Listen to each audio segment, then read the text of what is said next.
to Community Hotline, presented by 88 Real Estate Media, for the community, by the community. I am your host, Bob Fang, and today we have community member Carlos. Why don't you introduce yourself, good sir? How you guys doing? My name is Carlos Hernandez, and I run a social media company here in Orange County. I love it. I love it. I love it. Tell me, let's dive into our first topic. Obviously, the rules of the game are it is a kids-friendly show, so there's no cursing. If you do curse, it'll be a strike one, a strike two, and a strike three. And then it's bad or you're out. Got it.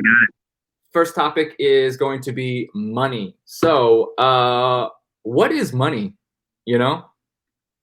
Money is definitely an exchange for services or something, right? Like it's definitely something that is an everyday thing. It's something that we use even now virtually. So it's definitely it's something that I think we need to take a little bit more serious. But it's something that everybody should be very familiar with. Yeah. Why do you think it's not, taught in schools? Or were you taught about money in school? I think more in high school, there was teachers that would try to kind of teach you a little bit about it, but I definitely don't feel like there was a full structure of, actually teaching anything that I would actually take on it, further out kind of thing. Right. Okay. How would you say your understanding of money has changed, from when you were in high school to now? It's changed a lot. It's changed a lot. I at this point, I've had some years under my belt to kind of learn some lessons the hard way. I've had some education now, a little bit more on how to understand it, how to manage it. So since high school till now, man, it's definitely been a complete 360 for me. Okay. What do you have any like personal experiences? What was your did your parents teach you anything about money? Yeah, so from my parents, I definitely learned some not to dos. My dad used to have a party rental business, catering business, and all through high school, I definitely was very excited to want to kind of learn and take over and help him out. But one thing I realized is that he wasn't managing his money very well, not managing it at all is probably the best way to say it. So I realized he didn't have a budget. He didn't have a marketing strategy. He would kind of just, hope that the community would talk about it or try to network through some people. But that was probably my first real experience at realizing, like, man, like this is going to get serious if you don't know how to manage your money a little bit more. And I still didn't learn, like I said, right out the gate. It was something that over time I ended up having to learn a little bit more the hard way. I got it. What are some lessons you learned from your dad's business and working with him? So I saw my dad be able to like bring his business up and like grow it, and then from seeing him being able to like rent out his his party rental supplies every weekend and having some success, I saw him also mismanage it and lose everything to the point where he doesn't own that business anymore. And a lot of it had to do with the fact that he didn't have a budget set, so the money went everywhere and nowhere at the same time. And then he didn't really look and plan ahead. So those things kind of ended up biting him in the butt a little bit and ultimately led to him losing everything. And so those are some lessons that I took away from it, where I was like, you know what, if I can avoid, not seeing some things ahead of time, or at least, knowing where my money is, I have to start trying to figure out, a little bit more how to do that.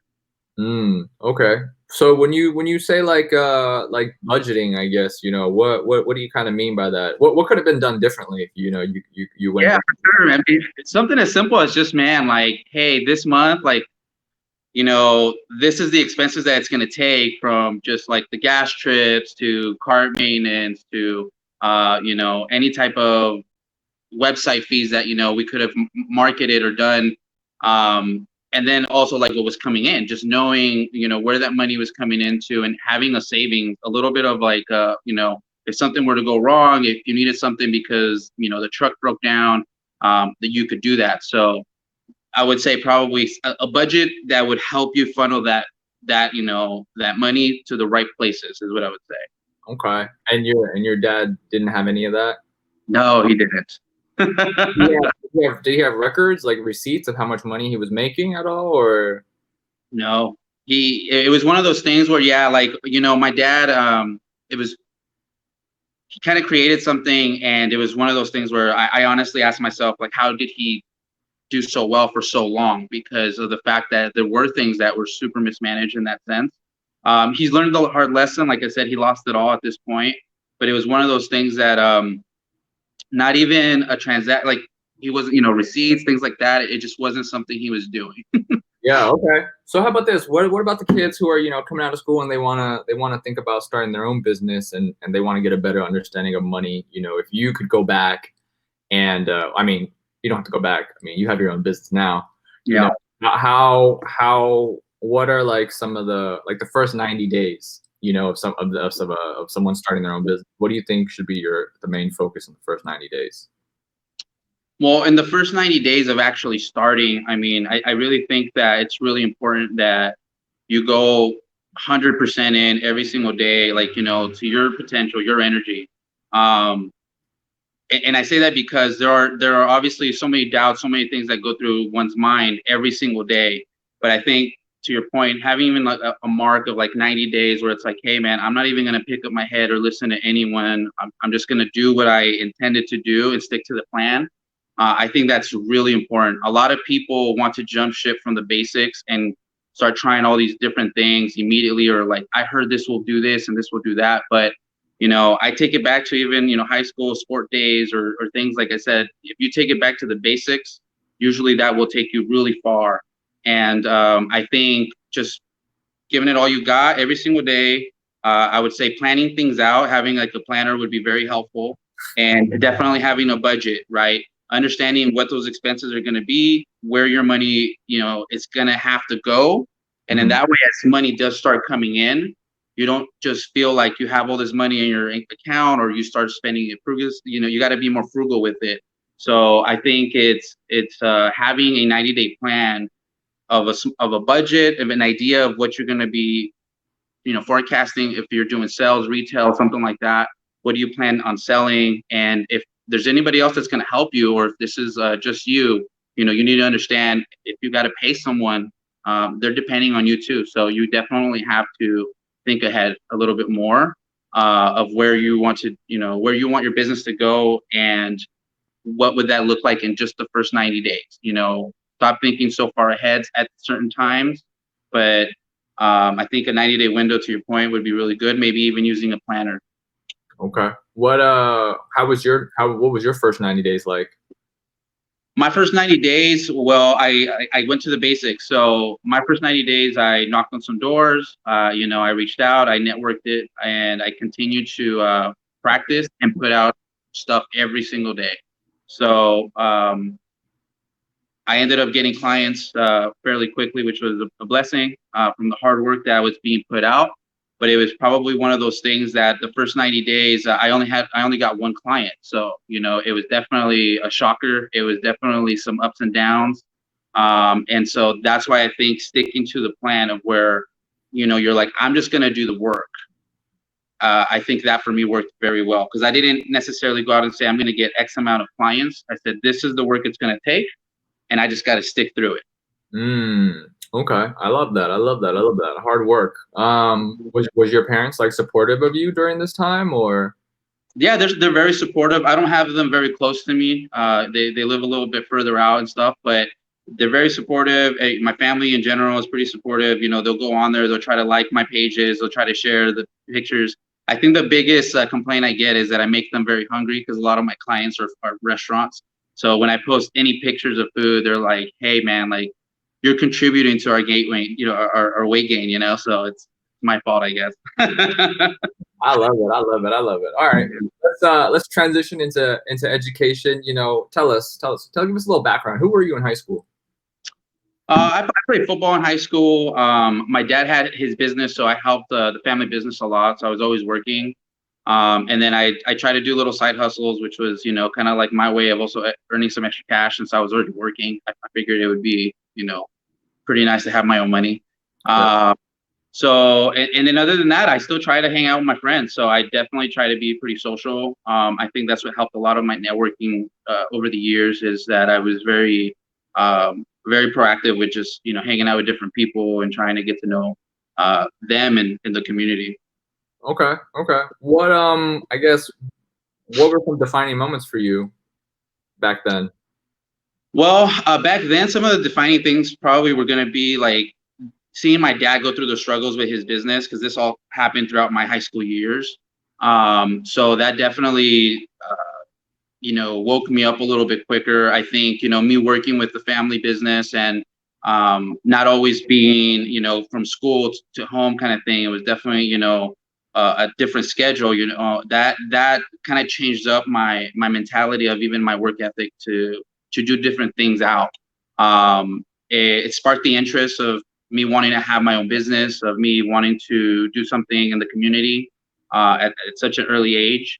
And then I think the working out and being in football and, being social really encouraged me to want to be able to like be around people. And so like do something that would eventually, help the general public. Right, right, right. What do you? I mean, I guess what do you think are like the three biggest challenges people in school right now are going through? I think a lot of people are trying to always kind of figure out a little bit of obviously who they are or what to do, like once, they graduate, or what they're trying to learn at that time. And at the same time struggling between balancing uh, dating lives or balancing, hobbies, things like that. So I think the most important thing to really, the three tips I could say, or something that would help them out, would be basically kind of just definitely work on yourself. And I think working on yourself kind of opens up a lot of those windows of what you want to do with a lot of different things. I think once I started working on myself personally, that kind of let me know what I was interested in, what I didn't want to do, and that also narrowed down other windows. Um, Other than that, I'd say a planner. I know I keep going back to that, but it's so crucial. Having a planner, just knowing what's happening in your week to week, or in that month, allows you to make different moves. Make different choices, and I think a lot of that, which is my main thing, is the anxiety. Because like even for myself, I do get a lot of anxiety and things like that. Especially when I was in school, I would get a lot of anxiety. And so having the planner and having a budget now, especially, well, the budget I didn't have then, but like having that planner brings down my anxiety a lot, because I know where things are going. I know what, from my bills to, just birth dates of friends or etc. It doesn't catch me off guard, and that brings down so much of my anxiety, which honestly lets me learn and like lets me study or lets me rest. And I know a lot of people don't get a lot of rest. Like it's crazy, but I personally am one of those people. Like it's hard for me to almost get some rest, because I always want to be doing different things. And so once I know where things are going, I feel a lot more rested. I like that. I like that. So, you mentioned, working on yourself, a planner, and like, your anxiety. I guess, just touching back on, working on yourself. Can you give like a personal experience on like, what you did to work on yourself? Absolutely. I think everybody's a little bit different, but for me, I started kind of reading some different books, and I started watching some different YouTube videos of just from inspirational like videos to how to use like a planner correctly, how to budget something correctly. Yeah. So I kind of took it to the next step, because for me it was one of those things, like I didn't go to college, my wife did, but a lot of my learning comes from just going on YouTube and kind of like going through, a few dozen videos and jotting down some notes and picking up some books. So that's really what I focused on. I focused more on kind of well, one, what I wanted to do long term, which was social media. So I started picking up books and learning how to work social media. My anxiety, like I said, is something that kind of sporadically hits me. So I've been focusing on how to, maintain a little bit more of a health balance with mentally and like physically. So being more active, things like that. And relationship wise, I think the biggest thing is like having a right partner. So a lot of that stuff and the learning that I'm doing for me is how could I be a better person, so that way, for my wife, like I could be a better husband, I could be better uncle, better brother. Because a lot of that just stems from our own personal feelings and how you're feeling. And, so if you can focus on you, like you really do give back to a lot of people. Okay, I love that. When you I feel like in school right now, a lot of schools do give out free planners to the youth, and Yeah. like I think a lot of the times, the kids they're just not about that life. you know, how do you I guess how do we change that? How can you like were you listening? Were you using the planner back in the day or? I did and I didn't. So it was one of those things where it was kind of silly because like I ended up using it probably for like a quarter, and I was like super proud of myself for like using it. But it just wasn't one of those things that a lot of people obviously did. To your point, like not a lot of people are like, "Yo, it's pretty cool to you got your planner, dude, and it's all filled out with everything," you know. So I do remember like having that moment, and then I didn't really use it after. And then that's when I had like the bright idea of like, dude, like this was like my first year, of actually like out of high school working a job where I was like, oh man, like what would I do, like to get kind of more better organized. And I was like, dude, at school they would give us planners. So what I would say is you got to find a way of something, or tracking something that you care about. Even if it is like, hey, how many times you get to see your friends. I know that right now, especially we're in quarantine, so things are a little bit different. But even just tracking something that you actually care about on your planner, your favorite shows, your artist is going to drop his new album or something, a new song, like put it on your planner and actually go back and use it. That just gets you in the habit of using it. And then eventually you actually put things that you need to do or you care about.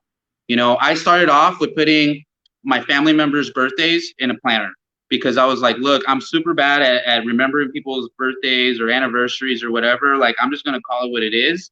And phone numbers, right? Like phone numbers you have in your phone now. So like I have more of like their Instagrams or things like that I kind of forget. But I started a planner with just that stuff and just kind of like getting better, like sending them a little message on their birthdays. And that ultimately led me to the next thing, to the next thing, to the next thing. So I love that. I love that. Okay, okay. And then I guess when you I think a big topic is like a lot of the youth right now, they don't know how to um experience their emotions. A lot of kids are stubborn and hot-headed, or they'll do something stupid just because, like they get a burst of anger or like a burst of happiness. How would you have you ever experienced those things, and like, how do you kind of deal with that? yeah, I actually was very like that. I was very hot headed. I was very just like spur of the moment. So I thought you were talking about me for a second. Um, the way I kind of do it and engage it now is I honestly take a few seconds to just kind of let it process. I think for me, I've actually found a lot of enjoyment of taking a second and saying like, what move can I make? Being more in control. With my, with having anxiety and things like that, I think the more important thing is to have that control and feel in control. And so like, um, me doing random things or spur of the moment things because someone upset me or something was not me in control. So I kind of just reminded myself where it's like if I'm the one making the moves, it's if I'm the one on offense, like we're going to be able to get down the field, right? I know I played football, but it's like I do bring a lot of that stuff back to my even like my football days because from teamwork to it being on you, sometimes it is what it is. Like a lot of the things kind of correlate, and so I think it's a good way to look at it. But you being in control and having it, like, what would you rather have? Would you rather have someone choose the outcome, or would you rather have that participation involved? So I think that's the best way to start triggering it over. Got it. Were you on the O line? I played actually as a middle linebacker. I was a defensive linebacker. Okay, nice, nice, nice. When you I, I wasn't very shifty, so when you I guess just bring it back to your dad then. During this time that your dad was kind of not really budgeting everything, did you guys butt heads in the business? Were you trying to like help him out? yeah, I absolutely was. I was trying to help him out a lot. He actually fell from like some health issues, so like he couldn't work for a little while, and so I was able to kind of do some things with the business, but it wasn't enough to kind of like convert him over to doing some different things, and so we definitely butted heads a lot more at that time because of that. And so it was definitely one of those things where I would try to tell him like, yo, you need to do this because this is better.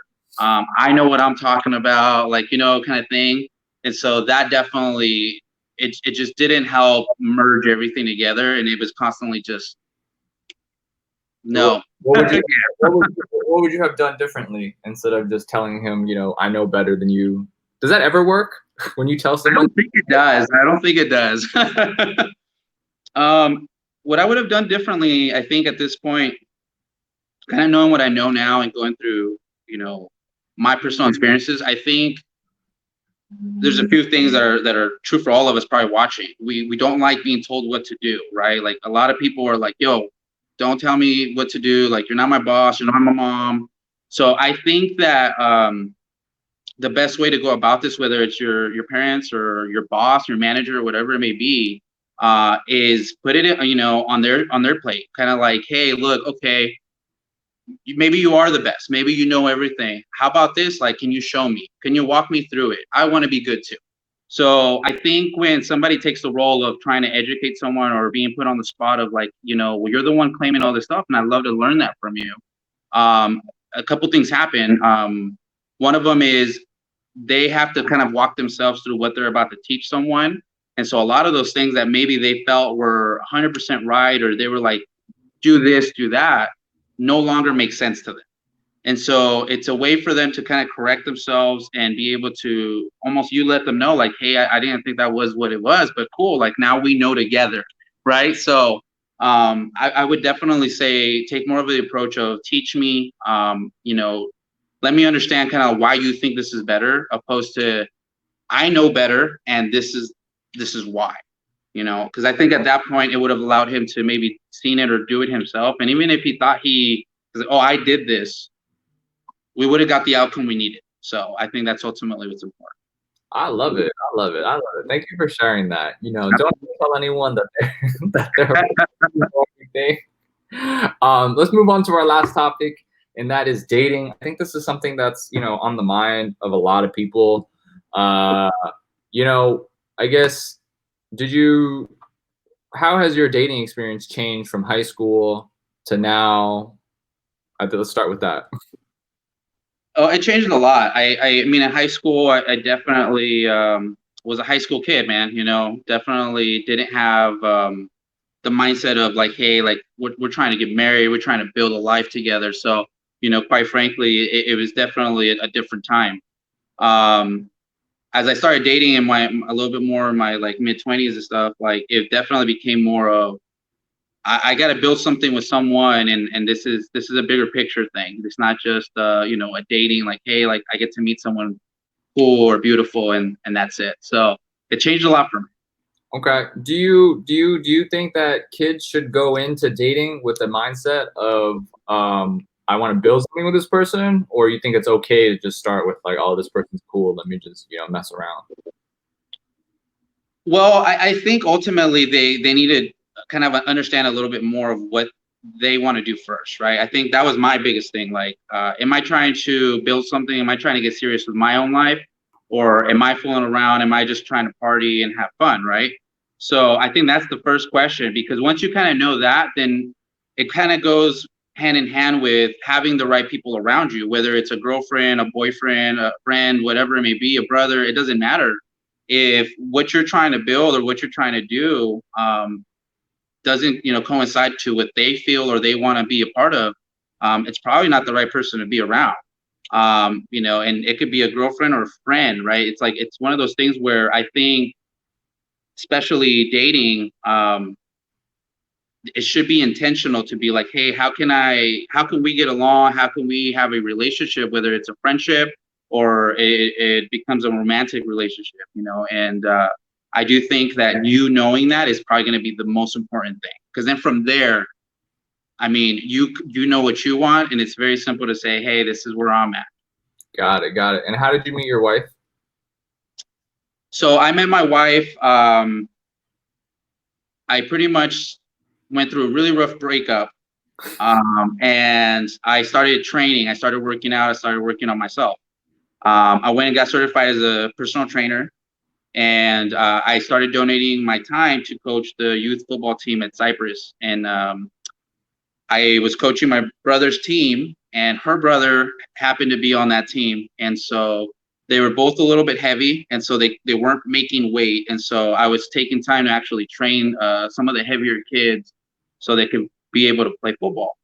And so that's actually how I met my wife. I started training her brother, my brother, the team, and ultimately led me to, you know, getting to know her and started dating from there, actually. So I feel like I've always felt like that was like kind of like an awkward like a transition and just like, oh, is it right? Like when you meet a girl at the gym, you're working out. Like how do you go talk to a girl at the gym that you see every day, and especially like you're training her brother, like how you just started dating, you know, well, like I was blessed that my mother-in-law actually was the one that encouraged her. You know, it was one of those things where I guess it goes back to what I was saying. If you work on yourself, if you're really putting in that energy, it actually helps out, because I think a lot of people realize and they recognize that energy and they realize, man, like this person's trying to do something. And so even for the dating scene, like it was one of those things where her mom encouraged her. She was like, hey, there's this trainer. He seems really awesome. You know, he's helping out the kids. I think I mean, it might be someone you want to know, you know? And so she was the one that kind of nudged her in the right direction. And then from there, I was able to at least approach her and ask her out on a date. So it was very, very frightening, because to your point, how do you go from this to that? I'm coaching her brother. It was just one of those things where I was just like, well, I felt something. I gotta act on it. So, you know, I did it respectfully as much as I could and just say, hey, like, I know this is a football field, but would you like to go on a date? You know? It worked out. It worked out. We're married now, and you know, it worked out. you think if it didn't work out, you wouldn't be teaching the team anymore, or her brother would have just been like, I'm gonna find another team now?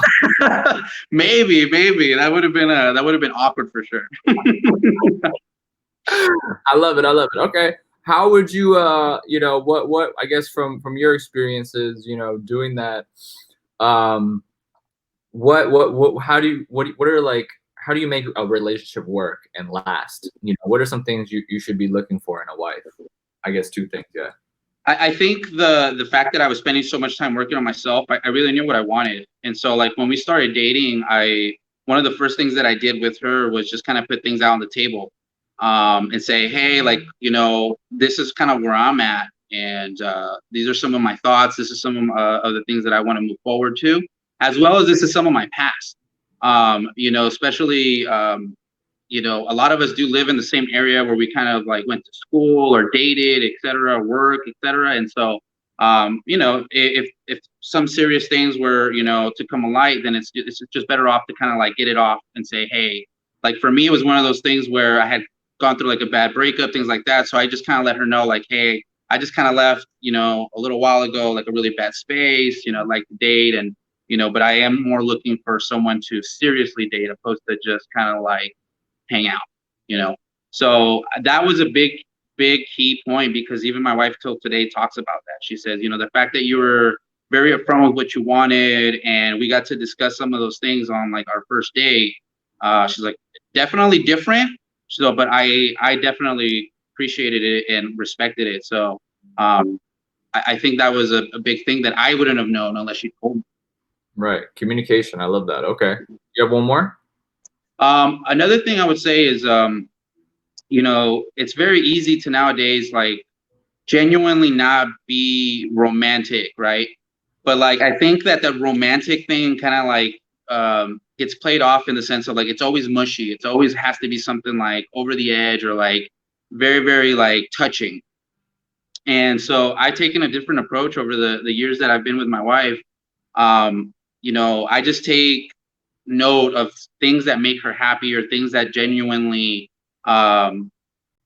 you know, make her day better, and it's not costing me a fortune all the time. And I'll give you examples like you know, waking up in the morning and making her coffee so she doesn't have to, you know, is a big thing, you know, that I know she appreciates, but it doesn't cost me any money unless I go to Starbucks, which is fine. And I do things like that where maybe I'll go to the coffee shop and grab a coffee for her. It still feels that need, but for her, that's romantic. For her, that's, you know, it builds up the relationship. Or, you know, when I go to the store and I grab her favorite snack without her asking, right? So those little things, I think that you pick up during dating, especially because a lot of what's one of the things that people do dating, right? Like, well, let's get to know each other. Let's ask some questions, or, oh, this is my favorite, whatever. This is my favorite movie, So that's the best time to kind of learn those things. And then, once it does become a relationship where you're like, hey, like, I really like this person, I love this person, you pull out those cards and it really builds, I think, it builds everything, the trust, it builds the communication, and it builds that love, because people know you care. Like if someone did that for you, how would that make you feel? And I think that's ultimately the thing, because she does reciprocate that to me.